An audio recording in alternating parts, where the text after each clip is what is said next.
Seja muito bem-vindo para mais um estudo dos valores de Jesus Cristo. Nós estamos descobrindo através dos evangelhos qual foi o sistema de valores de Jesus Cristo. Analisamos os seus sermões, diálogos, ensinos e atitudes e quando identificamos um dos valores de Jesus, refletimos um pouco sobre ele. Depois disso, encaramos o desafio. Você confessa o valor de Cristo?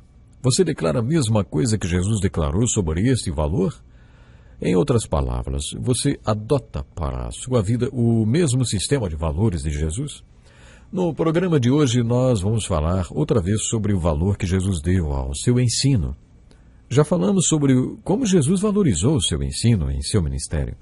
No capítulo 7 do Evangelho de Lucas, Jesus demonstrou o valor de seu ensino com estas palavras. A que posso, pois, comparar os homens desta geração? Como se parecem? São como crianças que ficam sentadas na praça e gritam umas às outras.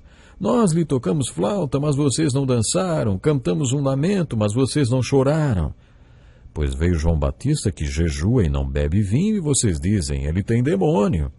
Veio o Filho do Homem comendo e bebendo, e vocês dizem, aí está um comilão e beberrão, amigo de publicanos e pecadores. Mas a sabedoria é comprovada por todos os seus discípulos. Mais uma vez nos deparamos com a palavra grega parabalo, ou seja, parábola. Parábolas são histórias ou ilustrações que Jesus contava com uma verdade que ele queria ensinar. Mais uma vez Jesus está falando sobre o seu ensino. Você já percebeu quanto Jesus tinha para dizer a respeito do seu próprio ensino? Você já percebeu o valor que Jesus dava ao seu ensino e como nos instruiu a enxergarmos seu ensino à luz do seu sistema de valores? Nesta passagem, Jesus está fazendo uma declaração muito importante, aliás, uma outra declaração sobre seu ensino, conforme já comentamos em estudos anteriores. Em cada um, observamos que existe uma linha comum entre todos os estudos sobre o valor que Jesus dava ao seu ensino. Em todos eles, Jesus deixou claro que seu ensino deve ser obedecido.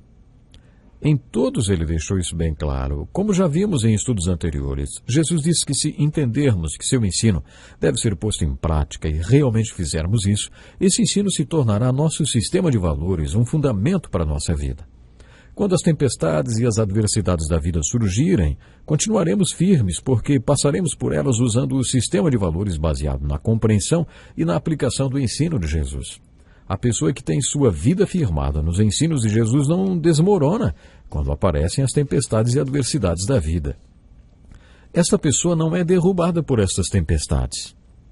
Quero que você entenda a força e o dinamismo desse texto de Lucas capítulo 7, versículos de 31 a 35. Nesse texto, Jesus falou que o propósito do seu ensino é revolucionar a cultura. Preste atenção no primeiro versículo que lemos. A que posso comparar os homens desta geração? Jesus aqui fez uma ilustração. Na época de Jesus, a praça do mercado era um lugar muito importante para toda a cidade. E uma das coisas mais comuns era encontrar crianças brincando na praça do mercado. As crianças viam tudo ali, inclusive os casamentos, os velórios, funerais. Todos sabemos como as crianças gostam de imitar, não é? Se você tem filhos ou tem algum contato com crianças, sabe que elas estão sempre fazendo tudo que a gente faz. Jesus afirmou que os homens daquela geração eram como crianças sentadas na praça que, quando brincavam de velório, gritavam para os mercadores, parem e chorem com a gente, porque hoje estamos brincando de velório. Ou se estavam brincando de casamento, gritavam, nós tocamos flauta e vocês nem dançaram, hoje estamos brincando de casamento. É claro que os mercadores ocupados não tinham tempo para parar e brincar com as crianças. O que Jesus estava querendo dizer com essa ilustração é que João Batista e ele não vieram ao mundo para brincar. Aqueles homens estavam sugerindo que João Batista estava errado ao levar uma vida tão austera, com uma disciplina tão severa. Eles o rejeitaram, dizendo que ele tinha demônio. Eles não queriam se sujeitar a uma disciplina de vida tão austera.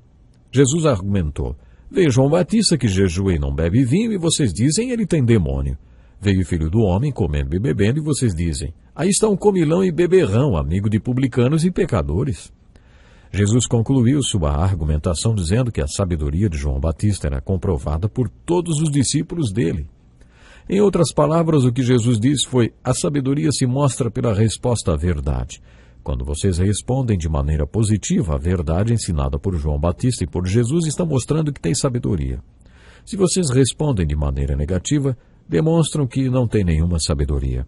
Esta foi a essência deste ensino. Basicamente o que Jesus estava dizendo era: quando vocês sugerem que João Batista deveria acomodar o ensino dele aos seus valores e estilos de vida, mostram que estão agindo como as crianças que brincam nas praças. Vocês estão sugerindo a João Batista que ele deveria brincar de casamento porque vocês estão brincando de casamento hoje. Mas acontece que João Batista não está para brincadeira. João Batista é um profeta e veio anunciar a verdade para todos vocês. É claro que Jesus aplicou esta ilustração para si mesmo.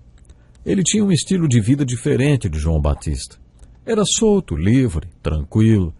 É muito difícil para as pessoas legalistas enxergarem com clareza ou entenderem como Jesus Cristo realmente era. Ele veio comendo e bebendo. E o que isso quer dizer? Jesus não estava falando sobre beber água, ele estava falando sobre beber vinho. Ele bebia vinho com os publicanos e pecadores, e os líderes religiosos não entendiam isso. Jesus teve de explicar várias vezes que eram os doentes que precisavam de médico, não aqueles que estavam bem. Vocês estão lembrados do capítulo 15 de Lucas, quando falamos sobre o valor que Jesus dá aos pecadores, aos perdidos? Jesus não se conformava com os líderes religiosos, porque eles ignoravam os perdidos. E ele tentou explicar que ele não poderia ganhar os perdidos com seu ensino se não se relacionasse com eles. Eles nunca entenderam isso e sugeriram que Jesus deveria ser como João Batista. Eles acharam que se Jesus realmente fosse o Messias, deveria ser mais disciplinado, um pouquinho mais legalista. Mas Jesus, através de uma ilustração até irônica e bem-humorada, disse para eles: quem são vocês para me sugerirem que eu deveria ser diferente do que eu sou? Por que vocês acham que eu deveria ter um estilo de vida diferente do que tenho? Vocês parecem criancinhas na praça do mercado que dizem aos mercadores: hoje estamos brincando de velório e vocês estão felizes, parem, chorem com a gente. A essência do que Jesus estava dizendo aos líderes religiosos era: eu não vim para brincadeira, eu não vim para brincar. Quando vocês sugerem que eu deveria ser assim ou assado, parecem crianças que sugerem aos ocupados mercadores da praça do mercado que façam isso ou aquilo conforme o que elas querem, conforme a brincadeira delas. Vocês entenderam como Jesus posicionou o seu ensino? Ele deu um tremendo valor ao que ensinava, quando disse que o seu ensino não estaria sujeito às determinações deles, aquelas crianças que um dia querem brincar de casamento e querem que outros riam, e no outro dia querem brincar de velório e querem que os mercadores chorem. Existe mais uma passagem nos Evangelhos, na qual Jesus afirma o valor do seu ensino. Esta passagem é uma das minhas preferidas e encontra-se em Mateus capítulo 13, versículos 51 e 52. Diz assim: então perguntou Jesus: vocês entenderam todas essas coisas? Sim, responderam eles. Ele lhes disse: por isso todo mestre da lei instruído quanto ao reino dos céus é como o dono de uma casa que tira do seu tesouro coisas novas e coisas velhas. No Sermão da Montanha, em Mateus capítulo 5, versículos de 17 a 20, Jesus explicou que o seu ensino não se opunha à palavra de Deus no Velho Testamento, ou seja, à lei de Moisés. Jesus deixou claro que o seu ensino era o mesmo dos escribas e fariseus. Ele argumentou sua afirmação dizendo que de forma alguma desaparecerá da lei a menor letra ou menor traço, até que tudo se cumpra. Jesus confirmou que o seu ensino cumpriria toda a lei de Moisés e deixou claro que se compreendêssemos e aplicássemos o seu ensino, nossa justiça excederia a justiça dos religiosos legalistas. No capítulo 13 de Mateus, versículos 51 e 52, Jesus fala algo muito semelhante. Todo mestre da lei instruído quanto ao reino dos céus é como dono de uma casa que tira do seu tesouro coisas novas e coisas velhas. Isso pode significar duas coisas. Se vocês compreenderem o meu ensino, vão entender tanto o Velho como o Novo Testamento e poderão ensinar o Velho Testamento de uma maneira nova. Poderão aprender o espírito da lei, a essência da verdade ensinada em todos os livros do Velho Testamento. O que Jesus disse nesse texto também pode significar outra coisa. Como escriba ou professo do reino dos céus, você poderá dar uma nova perspectiva para as antigas verdades que sempre foram vistas da mesma forma. Não existe nada mais empolgante e inspirador do que ouvir alguém ensinar o Salmo 23 e nos fazer descobrir coisas novas que nunca tínhamos percebido antes. Ou ouvir um estudo de um texto do Velho Testamento, sabendo tirar tanta beleza e alimento para nossa alma, da mesma maneira como tiramos do Salmo 23. Uma vez eu estava participando de um estudo do Salmo 23 e estava achando aquilo muito chato. Já estudamos tantas vezes o Salmo 23. O que eu poderia ouvir de novo que ainda não tivesse ouvido do Salmo 23? Talvez seja isso que Jesus quis dizer quando valorizou o seu ensino. Ele estava dizendo que quando realmente entendemos o seu ensino, descobrimos coisas novas e velhas dentro do mesmo ensino. Por isso, prezado ouvinte, é que estamos aqui.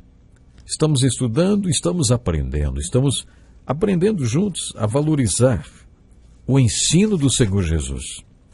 E o nosso desejo é que você possa ter prazer em estudar a Bíblia Sagrada. Nós falamos muito já, como Jesus valorizou o seu ensino, o seu ministério. No capítulo 7 do Evangelho de Lucas, Jesus demonstrou o valor de seu ensino com as palavras: "A que posso, pois, comparar os homens desta geração? Como se parecem?" Como é que podemos analisar, as pessoas da geração em que estamos vivendo? Este século 21, onde tudo está à nossa mão, onde temos tudo a uma velocidade gigante. Vivemos na era da informática. Vivemos numa era poderosa dos computadores. Parece que pouca gente tem tempo para estudar com profundidade as verdades ensinadas pelo Senhor Jesus, não é? Espero que você se enquadre exatamente junto com aqueles que têm prazer em parar e estudar as palavras de Jesus. Com aqueles que têm prazer em parar e estudar as verdades profundas que encontramos nas páginas da Bíblia Sagrada. Não esqueça como Jesus valorizou o seu ensino, como Jesus valorizou o aprendizado. Vamos nós também valorizar o ensino. Deus lhe abençoe e até o próximo programa.